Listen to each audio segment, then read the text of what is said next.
Gracias, perfecto, gracias. Tenía el placer de estar aquí porque he hecho en falta el contacto con las personas. En una presencia solo ocasional, no es que desde ahora vuelvo a hacer conferencias, algo que como podéis escuchar es un poco difícil de hablar como habitualmente era antes, como 4 o 3 horas. Tengo una serie de problemas, pero no hablemos de esos problemas.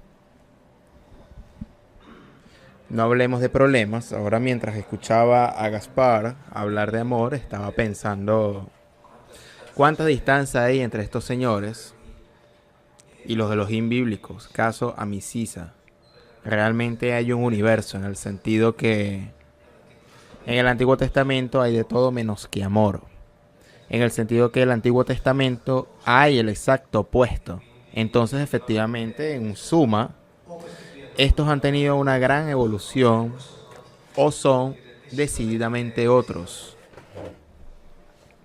Antes cuando entré y saludé a algunas personas que ahora ya conozco bastante, son ya 8 años.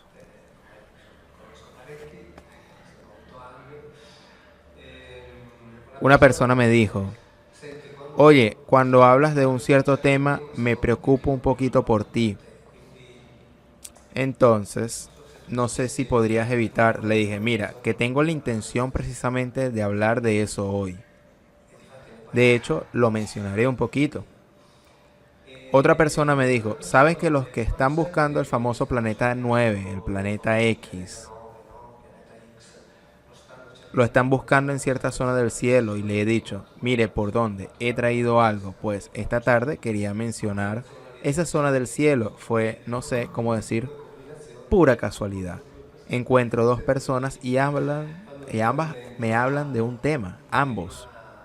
Así que digamos que uno en particular es una reflexión. Sabéis que yo hago reflexiones de mentecato y me gustan. No hago las reflexiones de un doctor porque los razonamientos del doctor son muy difíciles para mí. Casi prefiero hacerlo más simple, hacer aquellos razonamientos con los cuales nos entendemos. Entonces, en vez de traer el sólido maletín y los sólidos libros, he traído solamente algunos folios. Os quiero leer, pues no están escritos por mí, sino que vienen de ambientes bastante importantes. El hecho de que yo no esté haciendo ahora actividades públicas y que no esté tampoco en las redes en 2018 no significa que el trabajo esté parado. En el sentido que en este momento hay muchos proyectos en curso, es decir, en curso en el sentido de que se están llevando a cabo. Hay un proyecto con uno que pertenece a las fuerzas de seguridad, policía, guardia civil, carabineros. Estamos estudiando toda una serie de cosas relativas al norte de Europa, siempre relacionadas con la Biblia. Es algo que, en fin, están saliendo cosas que con una licencia en leyes se están examinando algunos miles de documentos judíos, de los cuales se extraerá el posible nuevo conocimiento de la historia que nos contaron, siempre partiendo de la Biblia. Pero en referencia con la historia moderna, por moderna quiero decir de los últimos siglos, con un archivista bibliotecario gran experto de lengua y literatura de latín y griego, estamos trabajando en otra dirección. Y con un conde alemán, grandísimo experto en lengua, mucho más antiguo del latín y del griego. Estamos trabajando en otra dirección, por lo tanto las cosas están saliendo adelante. Pietro Ufa está siguiendo por la vía que ha sido abierta. Hoy estaba, por ejemplo, el colega Ragusa, que esperaba poder conocer un colega suyo, no mío, obviamente. Esperaba conocerlo, pero no fue posible. Habrá otra ocasión. Así que las cosas están avanzando. Hay algunas curiosidades. No sé si aquí hoy se mencionó lo que dijo la doctora Bárbara Negri, que es la responsable de UNITA Explorazione Observazionale del Universo de la Agencia Espacial Italiana, de la observación del universo de la Agencia Espacial Italiana, y ha dicho, en la cadena TV 2000, que es el canal de la Conferencia Episcopal Italiana, ha dicho que nosotros, es decir, nosotros entendidos como humanidad, podríamos ser el futuro de un experimento de formación de vida, es decir, un experimento hecho por alguien, alguna civilización superior podría haber implantado en la Tierra el experimento hombre. En el libro que saldrá en noviembre, imagino, creo que he tenido tiempo de entregarlo en junio, que saldrá en noviembre, se titula Las puertas de los Elohim. Con el doctor Barbeta hemos examinado literatura hebrea extrabíblica, literatura rabínica y relatos egipcios, que nos hablan de las posibles zonas del cielo de las cuales ellos habrían eventualmente venido. Ya sabéis que yo siempre hago como si fuera verdad, por lo tanto no es un problema cuando se finge que no hay problema. Se puede incluso fingir que Pinocho es real, ¿no? Después, aunque haya ginecólogos, que no puede suceder porque son personas inteligentes, que salen y dicen, ¿cómo puedes fingir que Pinocho sea real? Todos sabemos que cómo nacen los niños. Pero a mí, aparte que yo no lo creo, no me interesa.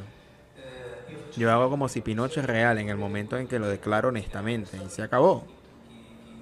Quien quiere escuchar lo que tengo que decir, lo escucha. Quien no quiere escucharlo, no los escucha. No hay absolutamente ningún problema.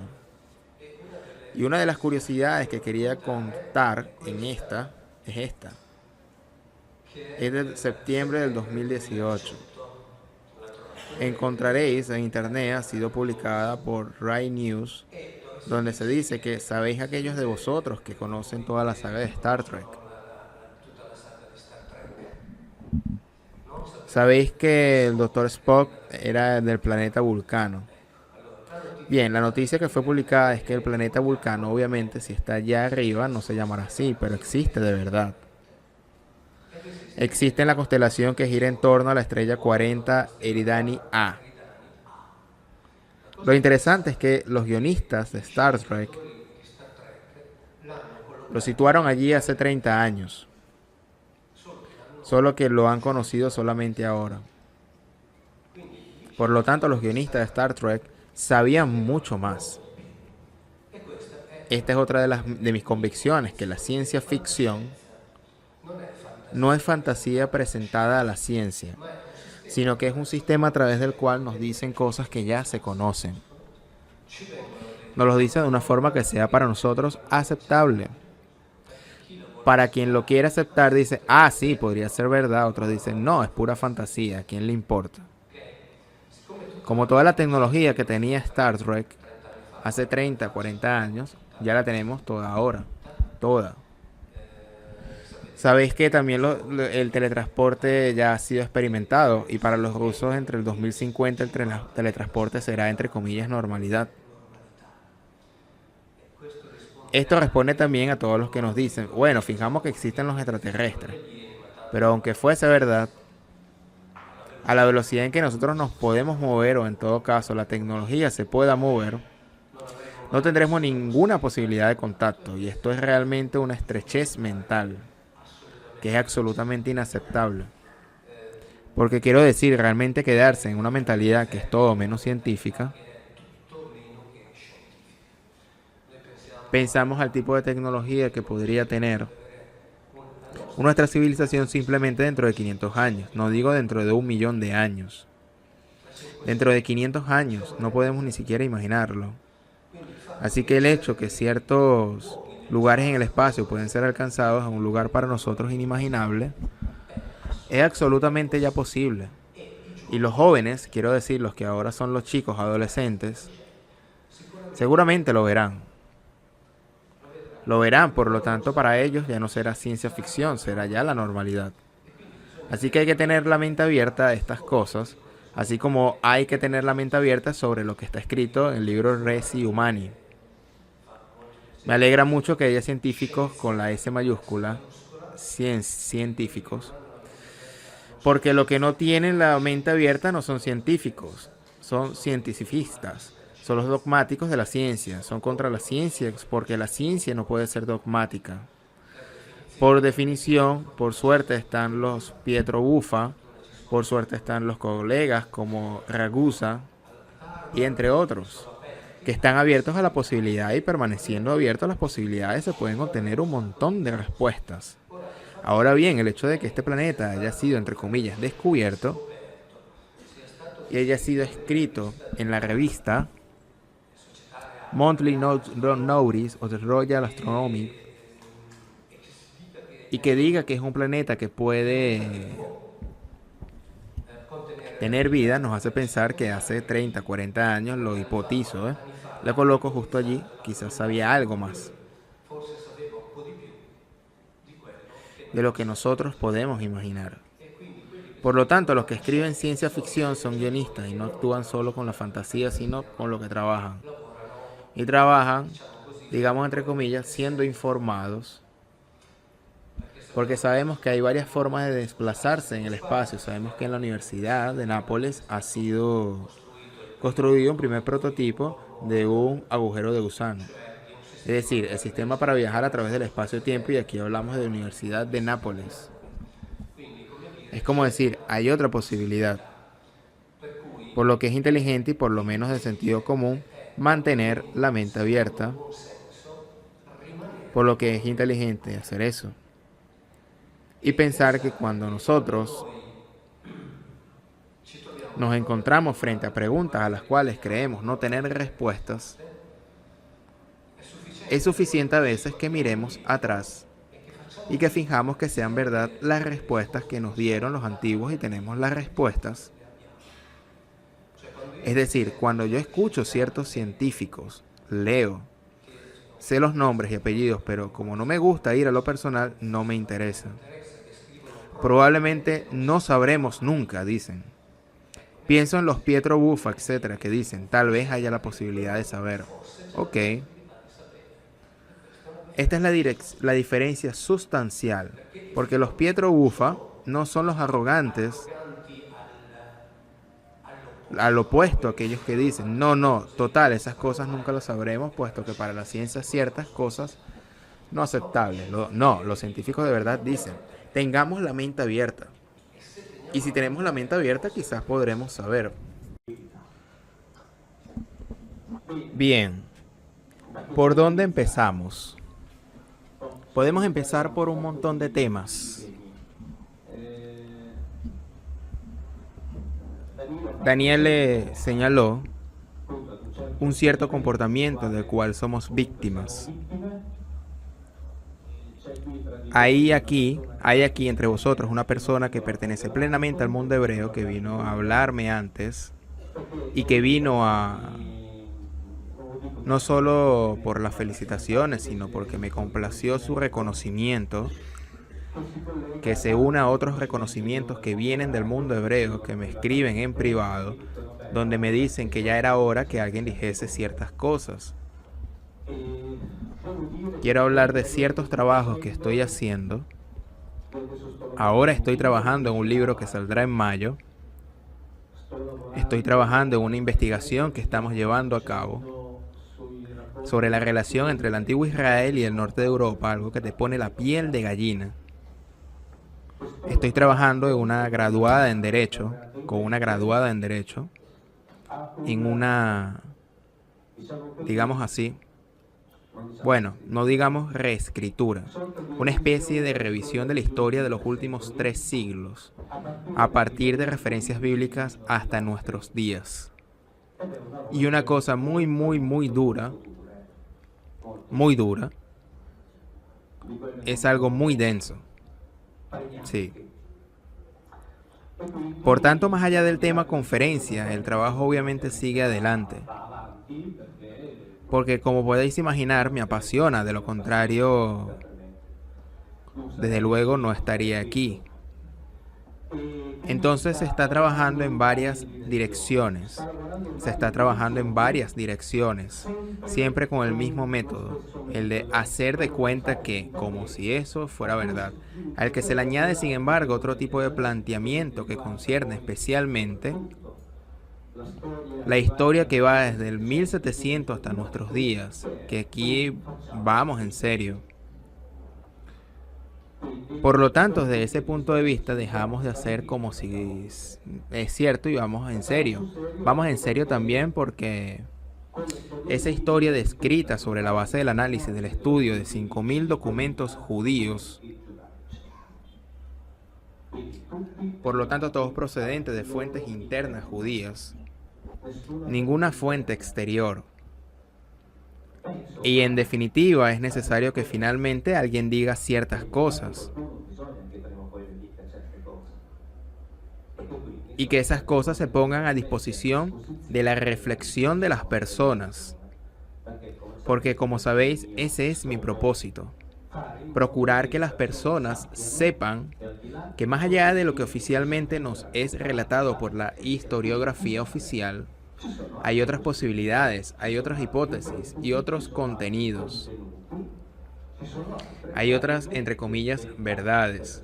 Sin olvidarnos que cuando hablamos de verdades, tenemos que estar también atentos porque la verdad es algo muy delicado y francamente no sabría decir quién la posee honestamente. Bueno, digamos así, verdad, entre comillas, en el sentido superficial, pero dado que a veces se nos presentan como verdades, entonces igualmente con la misma superficialidad decimos que sepáis que la veréis, que puede haber otras verdades, por lo menos para hacernos reflexionar. Esto de secundar lo posible, verdad, no es un hecho nuevo. Es decir, nosotros pensamos que la culpable de todo es la iglesia cristiana, al menos en lo que concierne al tema en que estamos tratando. Y que por tanto, en particular, el catolicismo, el cristianismo primero y el catolicismo después, en particular en lo que a Italia se refiere, hayan sido los primeros que escondieron la verdad. No, digamos que la verdad fue oculta mucho antes del origen del cristianismo. La ocultación de la verdad ocurrió también dentro del mundo hebreo y continúa efectuándose dentro del mundo hebreo. Como me señalaba hace un rato el amigo hebreo que es bien consciente de esto, pero sucedió todavía antes del mundo hebreo. Lo curioso es que nos los cuentan los mismos padres de la iglesia, esos que han construido esa religión que conocemos, en la cual quien más, quien menos, hemos sido educados, pero ya sabían y ya escribían tranquilamente que la ocultación nació mucho antes, muchos siglos antes. Y ahora, para hacer algo útil, lo leemos directamente de quien lo escribió. Así al menos nos damos cuenta que no es, por decir algo, la típica biblianada, ¿ok? Una ocurrencia mía.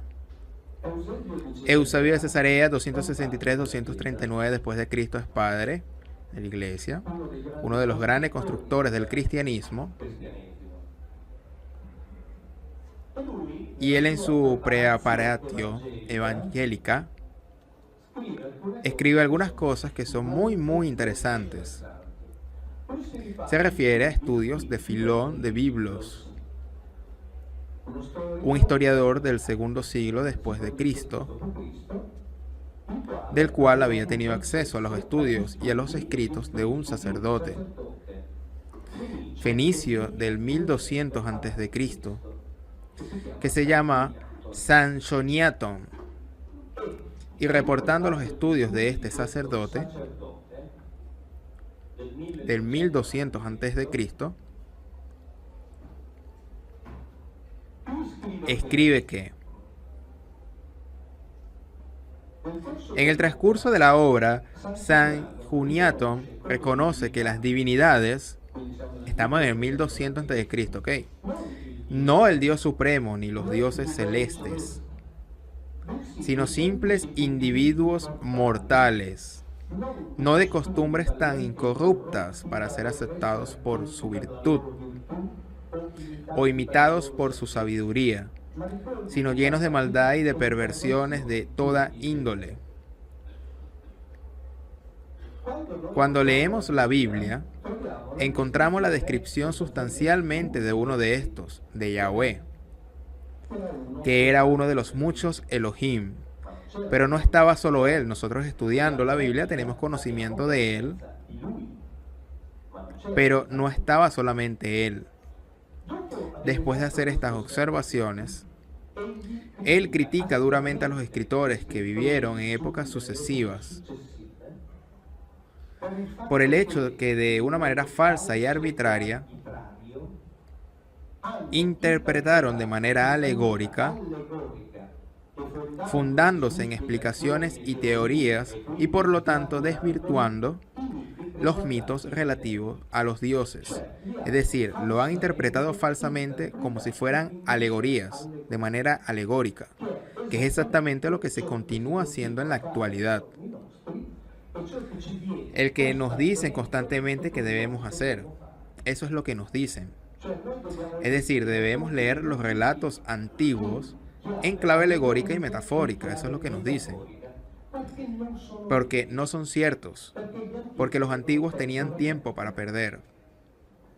Porque tenían la computadora en la cual escribían. Cuando no les gustaba, lo borraban. Después reescribían. Después cambiaban. Como nosotros. Pues no. A ellos les costaba mucho escribir desde todos los puntos de vista. Y cuando contaban las crónicas antiguas, querían, de alguna manera, transmitir y dejar constancia de relatos reales, porque eran importantes, eran los que cuentan la historia de la humanidad en sus orígenes. No tenían tiempo para desperdiciar. Sin embargo, los escritores de época posteriores lo han transformado. Prosiguiendo, añade, pero los escritores que se ocuparon de historia sagrada repudiaron los hechos ocurridos en principio y después de haber inventado alegorías y mitos que combinaron de tal modo para reconducirlos a fenómenos cósmicos. Sabéis, ¿no? Se nos dice, pobrecitos los antiguos, relacionaban a Júpiter con un planeta, Marte con otro planeta. Vivían de fantasías. No, estas son invenciones sucesivas. Y nos lo dice un padre de la iglesia, que se remite a Filón de Biblos y San Juniatón de Fenicia, en 1200 a.C. Y después de haber inventado alegorías y mitos que combinaron de tal modo para reconducirlos a fenómenos cósmicos, instituyeron misterios, los envolvieron en una oscuridad tan densa que no era posible ver fácilmente los hechos realmente ocurridos. Es decir, la ocultación empezó por lo menos 1200 años antes de Jesús o de Cristo.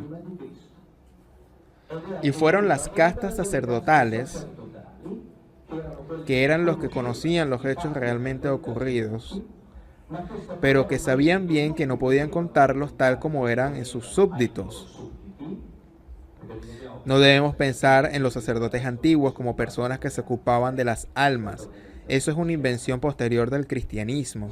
Los sacerdotes antiguos eran los gobernadores locales que cuidaban los intereses económicos y el poder de sus jefes. Esta parte no se entiende. Nuestros sacerdotes son otra cosa. Cuidan también los intereses económicos de la multinacional más grande del mundo, pero oficialmente se ocupan de nuestras almas. ¿Entendéis? En cambio, los otros no. A estos aspectos era más correcto. Estaba claro que se ocupaban de los intereses económicos de sus jefes. Entonces, como sabían que si hubieran contado las cosas como realmente eran, el poder habría derrumbado, así como sucedería ahora si toda la gente tomase conciencia de cómo son realmente las cosas. Estuvieron muy atentos en cubrir todo bajo la clave de lectura alegórica y metafórica, para cubrir todo de misterio. Misterio que igualmente también la iglesia está obligada a utilizar cuando inevitablemente no puede explicar lo que ella misma inventó. Porque hay cosas que la iglesia inventó que luego no es capaz de explicar. Entonces, cuando se encuentra frente a ciertos obstáculos, ¿qué dice? No, ese es el misterio de la fe, misterios de Dios. Estoy estudiando el Talmud, lo digo también en beneficio del amigo hebreo que está aquí. El Talmud, de las traducciones que hacen los exégetas hebreos, así por lo menos estamos tranquilos, así como estoy estudiando los padres de la iglesia, y debo decir que hay, sobre todo en los padres de la iglesia, cosas que realmente, por ejemplo, el hecho de que la providencia divina existe aunque no se vea. Si yo digo que los asnos que vuelan existen aunque no se vean, todos vosotros me diréis, tú eres tonto. Pero con toda impunidad se puede decir que la providencia divina existe aunque no se vea. Descrito en el libro sexto y octavo, tiene la descripción de cómo es el Gan Eden de la Biblia. Esto es un laboratorio experimental, un centro de reproducción de vegetales, de los cuales se puede nutrir y luego dar crianza a los animales. Me da mucho gusto leer estas cosas aquí, pero hay más. La Biblia habla de ingeniería genética. Yo siempre digo que la Biblia hagamos de cuenta de que esto es verdad, entonces yo cuento eso que leo, y si después que leo eso resulta ser una mentira colosal, yo les cuento entonces que es una mentira colosal. El problema no lo tengo yo, el problema lo tienen los teólogos que de allí recaban la verdad, por tanto si descubrimos que la Biblia es un cuento, pues por mí no hay ningún problema. Entonces eso leo, eso les cuento. ¿Es verdadero o no? No lo sé. Pero en los últimos años me están llegando cosas que me ponen la piel de gallina. Tipo estudios de genetistas, de los cuales una parte, poquísimas páginas, estudios que me han sido enviados directamente a mí, de un biólogo molecular, que es un investigador asociado del King, publicó 2 páginas. En mi libro La Biblia no es un libro sagrado, porque él está escribiendo un libro que saldrá en la primavera, después de salir antes, que puesto que se ha demorado, donde él explica que ciertas hipótesis de ingeniería genética explicarían toda una serie de cosas que la ciencia no puede explicar. Otros genetistas me describen mandándome extensos estudios de los cuales me dicen que toda una serie de secuencias genéticas, que son aquellas que nos distinguen como Homo sapiens, ninguno sabe explicar de dónde vienen. Ningún genetista, y están todas escritas, o estudios, lo publicaré en el próximo libro. No se los leo para no aburrirlos.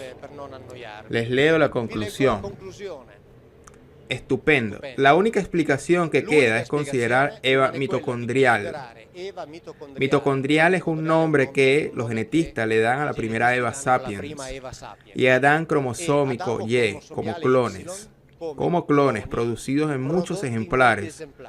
Solo un número adecuado de hembras y machos genéticamente iguales entre ellos habría podido transmitir con éxito los genotipos únicos y características propias del género humano. Comienzan a escribirlo los genetistas, eso es lo que nos describe ya la Biblia. Eva es un clon. Eva es un clon femenino del macho de Adán.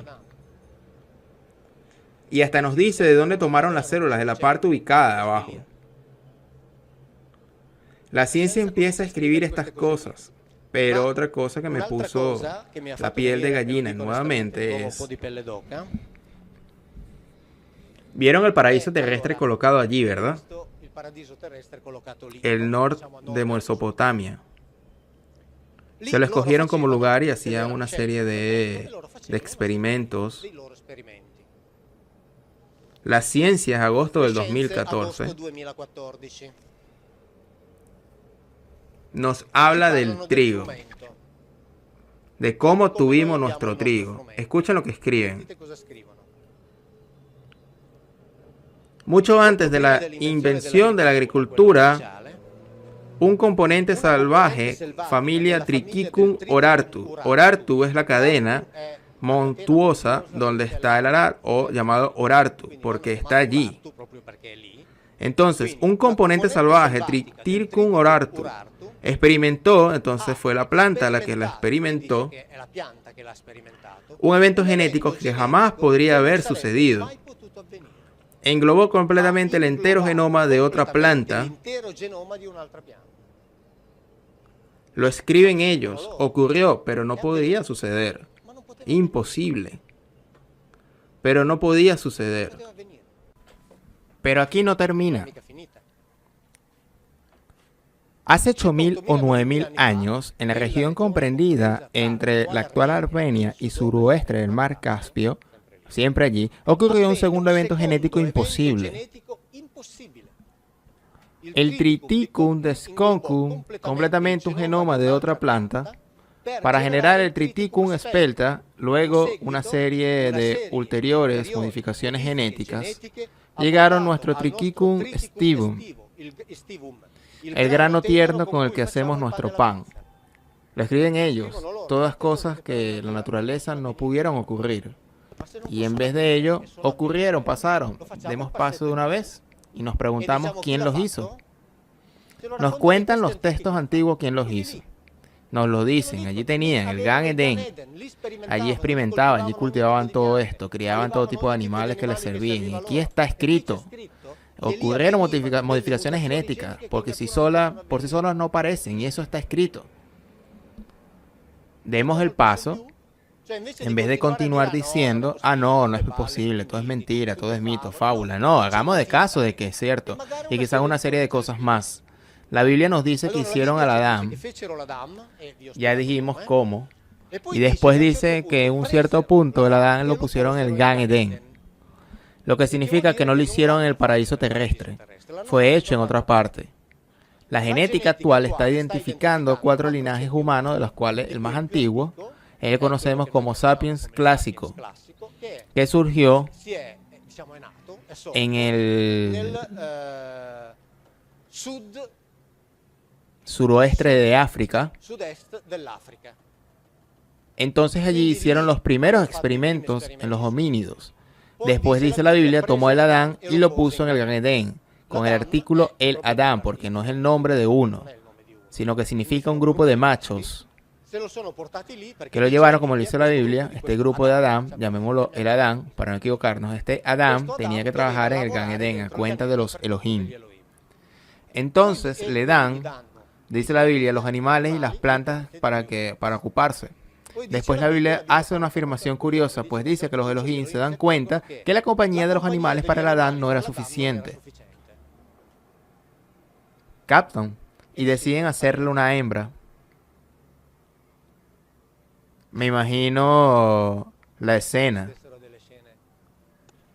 Porque los Adán eran hombres machos con sus exigencias. Entonces dicen, hagamos a la mujer. Y le hacen a través de la clonación. Porque la Biblia dice que introdujeron al Adán un sueño profundo, o indujeron. Toman una parte curva del área lateral, lo que viene a ser traducido como costilla. Cierran la carne, en la Biblia que tienen en casa, lo dice. Cierran la carne del lado donde la tomaron y la parte y le extrajeron y en ello hace la mujer. La mujer debía ser, como fue reproducida por clonación y quizás por escogencia de ese grupo, esas parejas debían ser estériles. Es decir, no se debían reproducir, porque debían quedar bajo el control total de ellos. Se hicieron números justos que les servían. Después interviene eso que conocemos como serpiente. Y el término hebreo mahash indica, sí, serpiente, pero la raíz indica aquel que está dotado de conocimiento profundo. Aquellos que quizás hoy nosotros conocemos como genetistas. Aquellos que tienen el conocimiento profundo interno del hombre, van al centro del núcleo, van al patrimonio que hicieron y que son ellos. Han utilizado el Selén de los Elohim. En un cierto punto, alguno de esos está en conflicto con la voluntad de los jefes, convierte a esa pareja fértil. Cuando esos dos se vuelven fértiles, si ustedes leen la Biblia, verán que dice que el hecho de que dieron cuenta de estar desnudos, se cubren y se esconden. No es que se esconde entre ellos, no es que nace el pudor, pues estaban desnudos desde el primer minuto. Ellos se esconden de los Elohim. No quieren que los Elohim sepan que ellos ya saben para qué sirven esos y se pueden reproducir. Los Elohim no son tontos. Ellos dijeron, muy bien, ustedes hicieron estas escogencias, ahora son como nosotros, así lo dice textualmente. Entonces, fuera de aquí. Fuera de aquí. El concepto de árbol del bien y del mal Nada tiene que ver lo que se les ha enseñado.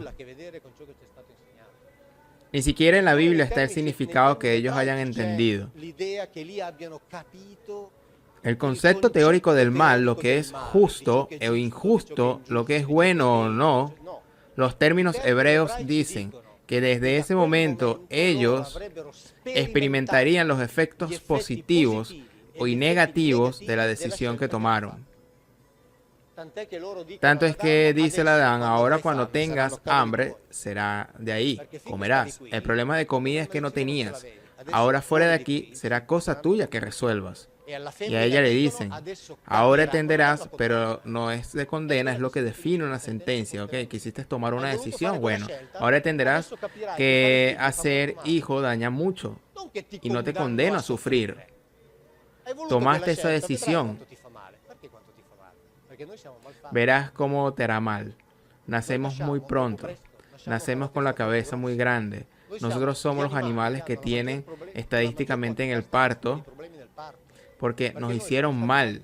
Porque desde un cierto punto en adelante la evolución cesó de operar. Operaron estos dando golpes de aceleración para transformar unos homínidos en seres capaces de reaccionar y seguir órdenes. Esto ha traído hacia nosotros una serie de disfunciones. Ha hecho que nosotros seamos, respecto al planeta Tierra, unos extraños. Piensen por un momento. Cualquier animal tiene un ambiente o nicho ecológico, un sistema natural que está perfectamente adaptado.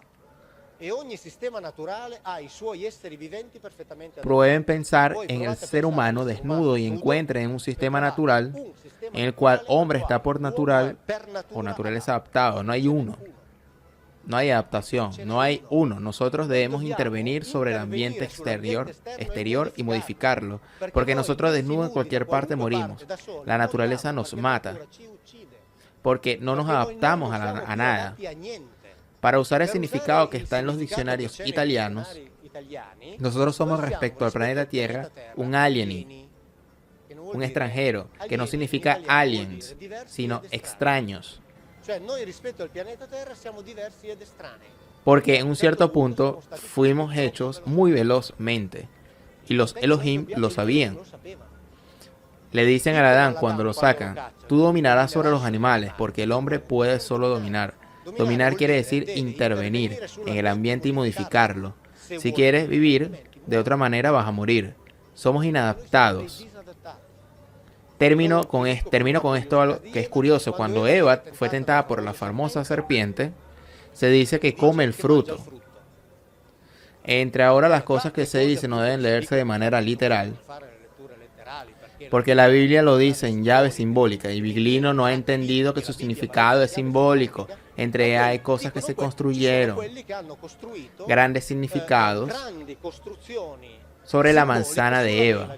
Imagino que algunos de ustedes lo han leído bien. Grandes construcciones sobre la manzana de Eva. Solo que la manzana de Eva en la Biblia no está. No está. Entonces, ¿quién construye llaves simbólicas? Sobre la manzana. Construye llaves simbólicas sobre nada. Salió en el kiosco, Monseñor Ravesi. Él es el que está aquí conmigo. Más bien pido perdón, yo estoy con él, porque él es grande, yo soy pequeño.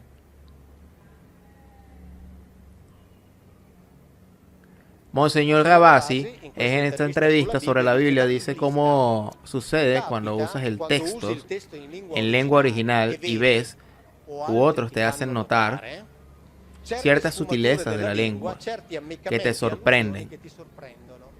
Y siempre a propósito del Génesis, no está escrito en ninguna parte que el árbol de la tentación sea un manzanar. La manzana no está. Búsquenla, Si la encuentran, me mandan una caja.